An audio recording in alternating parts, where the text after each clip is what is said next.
Hi നമസ്കാരം, ഞാൻ Rakesh M G ടിപ്സിലേക്ക് എല്ലാവർക്കും സ്വാഗതം. എല്ലാവരും സുഖമായിട്ടിരിക്കുന്നു വിശ്വസിക്കുന്നു. ഇന്ന് ഞാൻ പറയാൻ വന്നിരിക്കുന്നൊരു കാര്യം എന്ന് പറഞ്ഞാൽ നമ്മുടെ വാഹനത്തിൻ്റെ സർവീസ് റിലേറ്റഡ് ആയിട്ടൊരു കാര്യമാണ്. അതായത് സർവീസ് ചെയ്യുന്നൊരു വാഹനം സർവീസ് ചെയ്യാത്തൊരു വാഹനം തമ്മിൽ എന്താണ് വ്യത്യാസമുള്ളത്? സിമ്പിളായിട്ട് ഇങ്ങനെ ചോദിക്കുമ്പോൾ എല്ലാവരും പറയും സർവീസ് ചെയ്യുന്ന വാഹനം സർവീസ് ചെയ്യുന്നുണ്ട്, സർവീസ് ചെയ്യാത്ത വാഹനം സർവീസ് ചെയ്യുന്നില്ല എന്നല്ല അതിൻ്റെ ശരിക്കും ഞാൻ ഉദ്ദേശിച്ചത്. കാരണം എന്തൊക്കെ കാര്യങ്ങളാണ് ശരിക്കും ഒരു സർവീസ് ചെയ്യുന്നൊരു വാഹനത്തിനുണ്ടാകുന്ന ഗുണങ്ങളും സർവീസ് ചെയ്യാത്ത വാഹനത്തിനുണ്ടാകുന്ന ഗുണങ്ങൾ എന്തൊക്കെയാണ്? സർവീസ് ചെയ്യാത്ത വാഹനത്തിന് ഗുണങ്ങളുണ്ടോ? നമുക്കൊന്ന് നോക്കാം. ഓക്കെ, അപ്പോൾ നമുക്ക് സർവീസ് എന്താണെന്ന് നോക്കാം. ശരിക്കും പറഞ്ഞാൽ ഒരു വാഹനത്തിൻ്റെ മെയിൻ്റെനൻസിനെയാണ് നമ്മൾ സർവീസ് എന്ന് ഉദ്ദേശിക്കുന്നത്, വാഷിംഗ് അല്ല. ചിലർ പറയും വാഷിംഗ് മാത്രമല്ലേ സർവീസ്. ഒരു കാരണവശാലും വാഷിംഗ് ഒരു സർവീസായിട്ട് നമുക്ക് കാൽക്കുലേറ്റ് ചെയ്യാനേ പറ്റത്തില്ല.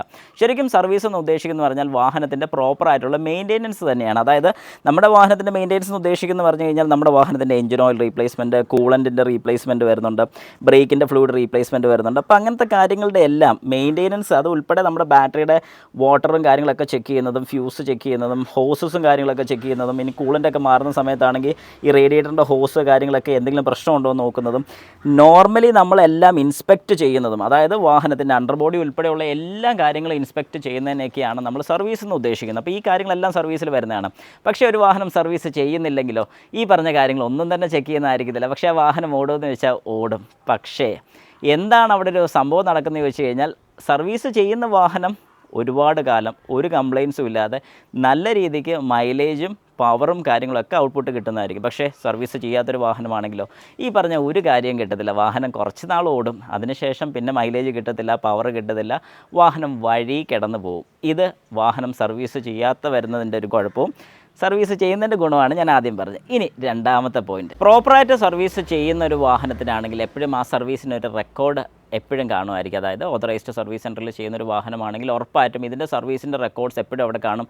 എത്ര വർഷം കഴിഞ്ഞാൽ ഇത് കാണുന്നതായിരിക്കും. ഇതുകൊണ്ടുള്ള ഗുണം എന്താണെന്ന് ചോദിച്ചു കഴിഞ്ഞാൽ, പലരും പുറത്ത് സർവീസ് ചെയ്യുന്ന ആൾക്കാരോട് നമ്മൾ ചോദിക്കുകയാണ് എന്നാണ് ലാസ്റ്റ് സർവീസ് ചെയ്തതെന്ന് ചോദിച്ചു കഴിഞ്ഞാൽ അവർ ഡൗട്ടാണ്, അയ്യോ എന്നാ ചെയ്ത് എന്നുള്ളൊരു ഡൗട്ട്. പക്ഷേ ശരിക്കും പറഞ്ഞു കഴിഞ്ഞാൽ ഓതറൈസ്ഡ് സർവീസ് സെൻറ്ററിലൊക്കെ ആണെന്നുണ്ടെങ്കിൽ ഈ പറഞ്ഞ കാര്യങ്ങളൊക്കെ ഹിസ്റ്ററി ആയിട്ട് കീപ്പ് ചെയ്യുന്നുള്ളതുകൊണ്ട് നമുക്കൊരു ഡൗട്ട് ഉണ്ടെങ്കിൽ പോലും അവരെ വിളിച്ച് ചോദിച്ചു കഴിഞ്ഞാൽ എന്നാണ് ലാസ്റ്റ് സർവീസ് ചെയ്തെന്ന് ചോദിച്ചു കഴിഞ്ഞാൽ വളരെ കൃത്യമായിട്ട് പറഞ്ഞു തരും. അടുത്ത സർവീസിൻ്റെ ടൈമും അറിയാൻ പറ്റും, അതിൻ്റെ കിലോമീറ്ററും അറിയാൻ പറ്റും, എല്ലാ കാര്യങ്ങളും വളരെ കൃത്യമായിട്ട് അറിയാൻ സാധിക്കും. നാളെ നമ്മൾ വാഹനം കൊടുക്കുകയാണെങ്കിൽ പോലും നമുക്ക് നല്ല ധൈര്യത്തിൽ അവരോട് പറയാം ഇന്ന സ്ഥലത്ത് ചെല്ലാം. അല്ലെങ്കിൽ കസ്റ്റമർ ഉൾപ്പെടെ ഷോറൂമിൽ ചെന്ന് ചോദിക്കുകയാണെങ്കിൽ ഉറപ്പായിട്ടും അതിൻ്റെ ഹിസ്റ്ററി പറഞ്ഞു കൊടുക്കുന്നതായിരിക്കും. അപ്പോൾ അങ്ങനെ ഒരു ഗുണം കൂടെ നമുക്കതിനകത്ത് വരുന്നുണ്ട്. എന്നാൽ സർവീസ് ചെയ്യാത്തൊരു വാഹനമാണെങ്കിലോ ഈ ഒരു കാര്യങ്ങളും വരത്തില്ല. വാഹനം നാളെ ഒരു സമയത്ത് റീസെയിൽ നടത്താൻ വേണ്ടി നോക്കും, അതായത് വാഹനം വിൽക്കാൻ വേണ്ടി ശ്രമിക്കുകയാണെങ്കിൽ പോലും ഒരു കാരണവശാലും അതിന് റീസെയിൽ വാല്യൂ കിട്ടത്തില്ല. അത് പോരാഞ്ഞിട്ട് സർവീസ് ചെയ്യുന്നൊരു വാഹനത്തിന് പ്രോപ്പറായിട്ട് ഏതൊക്കെ പാർട്സുകൾക്കാണ് വെയർ ആൻഡ് ടയർ വരുന്നതെന്നുള്ളത് വളരെ വ്യക്തമായിട്ട് അറിയാൻ സാധിക്കും. അതായത് 40,000 കിലോമീറ്റർ കൂടുമ്പോൾ ഫ്യൂൽ ഫിൽറ്റർ മാറണം, അല്ലെങ്കിൽ എയർ ഫിൽറ്റർ മാറണം. ഇത് ഓരോ കിലോമീറ്റർ വൈസ് വെച്ച് എന്തൊക്കെ ചെയ്യണമെന്നുള്ള കൃത്യമായിട്ട് ചെയ്ത് വിടുന്നുണ്ട്. അതേ സ്ഥാനത്ത്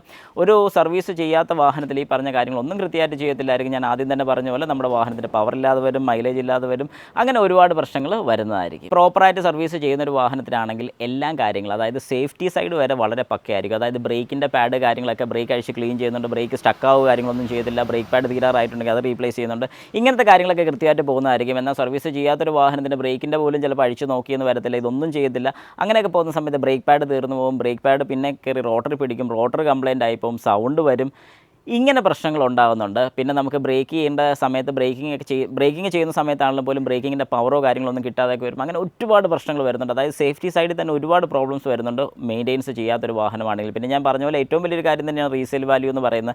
അതായത് നാളെ ഒരു സമയത്ത് ഈ വാഹനം കൊടുക്കുമ്പോഴാണെങ്കിൽ പോലും വില കിട്ടത്തില്ലെങ്കിൽ നമ്മളിത് ഇത്ര നാൾ യൂസ് ചെയ്തുകൊണ്ട് എന്തെങ്കിലും ഗുണമുണ്ടോ എന്ന് ചോദിച്ചാൽ ഒരു ഗുണമില്ലാതായി പോകും. നാലാമത്തെ പോയിൻറ്റ് വാഹനത്തിൻ്റെ ലൈഫ് തന്നെയാണ്. കാരണം എന്താണെന്ന് പറഞ്ഞാൽ മെയിൻറ്റെയിൻ ചെയ്ത് പോകുന്നൊരു വാഹനത്തിന് നല്ല രീതിക്ക്, അതായത് 1 ലക്ഷം കഴിഞ്ഞാലും 2 ലക്ഷം കഴിഞ്ഞാലും 3 ലക്ഷം കഴിഞ്ഞാലും ഒരു കുഴപ്പമില്ലാതെ ഓടും. പക്ഷേ അതേ സ്ഥാനത്ത് മെയിൻ്റെനൻസ് ഒന്നും ചെയ്യാത്തൊരു വാഹനമാണെങ്കിൽ ചിലപ്പം ഒരു 40,000 കിലോമീറ്റർ വരെയൊക്കെ അങ്ങറ്റം പോകത്തുള്ളൂ. അതിനുശേഷം ഈ വാഹനം എങ്ങനെയാണെങ്കിൽ എഞ്ചിൻ പണിയിലോട്ടോ അങ്ങനെ ഏതെങ്കിലും ഒരു സിറ്റുവേഷനിലോട്ട് പോകും നമ്മൾ വാഹനം സർവീസ് പ്രോപ്പറായിട്ട് ചെയ്തിട്ടില്ലെന്നുണ്ടെങ്കിൽ.